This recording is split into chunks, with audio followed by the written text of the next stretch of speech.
Here's a question then. Can Irish men dance?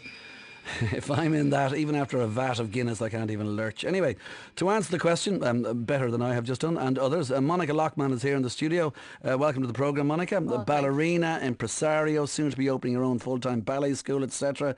You're putting La Selfie. Oh my God! Yeah, you got it. Good man. At the Dublin Convention Centre, that's happening on March the 18th. It's going to tour Ireland. You're bringing the ballet to Shimshatir in Kerry, the Town Hall in Galway, the Theatre Royal in Waterford, and you're giving Irish public the chance to become sponsors of the ballet through the website fundit.ie. That'll be fundit.ie. One of the things you're doing here is you're letting people get into the dress rehearsal. Yeah. I'd say an awful lot of those people might be fascinated to see how a big one works and how it's done and how much discipline goes on. Yeah, I think that for me, it's always been the dress rehearsal and the rehearsals that are the most telling, and you learn the most from them, and you see the nitty gritty, and you hear the screaming, and you see the tears and the tantrums. But not only that, you see the discipline, and you see how many times you need to go over and over and over and over. You don't see any of that. Yeah. You know, you just see the smiles, and in one level I think that's what the Irish people don't understand. I think maybe if they got more of a glimpse of what we actually do, I think we'd have a huge following. And I mean that genuinely, hand on heart. Anybody who's seen a rehearsal, who's seen what goes into just 1 minute of dance, and I know it sounds a bit, oh God, here she goes again, but really and truly what goes into it when you get that glimpse, you know, the blood, sweat kind of tears thing. Yeah. And you become connected, and you kind of you'll spot somebody in there that you kind of suddenly go empathise with, you know, that girl or that boy that's not getting it, and then you see them get it.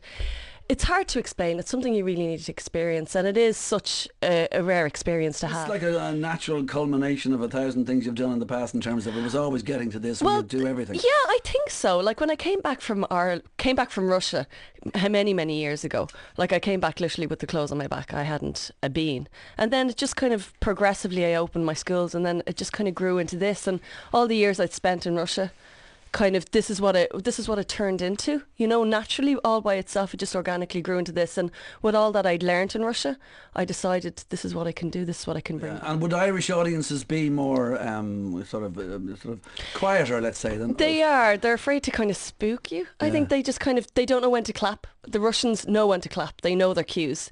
So with the Irish audience, you've got to understand that, and you've got to keep it flowing. So where the Russians over in Russia, they pause for applause every 3 to 4 minutes. So, really? Ta-da! I've done this. Check me out. Would they do a bow and all yeah, that? They do. Yeah, they would. Whereas I like to keep it flowing. At the end of an act, you give us applause. At the end of the last act, we do all our bows. So I like to keep that in mind. That the audience aren't there to work. We're there to work for the audience. That's better if you wait till the end to clap. Yeah, exactly. And then you can show how appreciative you are. So there's something about a picture on your phone I've just been told about. Yeah, it's inside. It's of one of the principal dancers. Okay, two of the principal dancers. Can we show that to everybody at home here?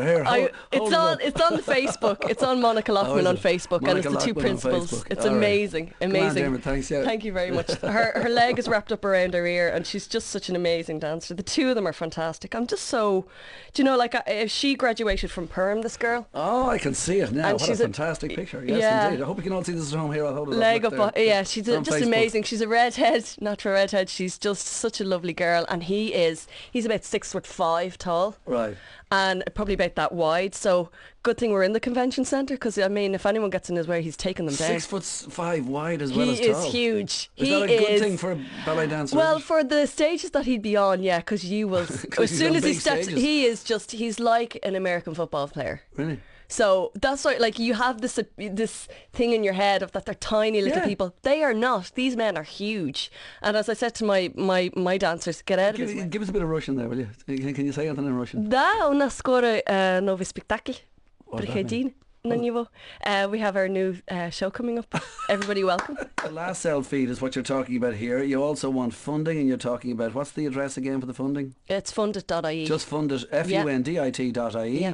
And also the thing I mentioned finally there about the going for the dress rehearsal thing. Where is that, and when can people do it? The dress rehearsal is actually on the day of the show, and it's in the convention centre on Mother's Day, the 18th of March, in the convention centre. In the convention centre there. Yeah, it's going to be fantastic. It's such an amazing venue.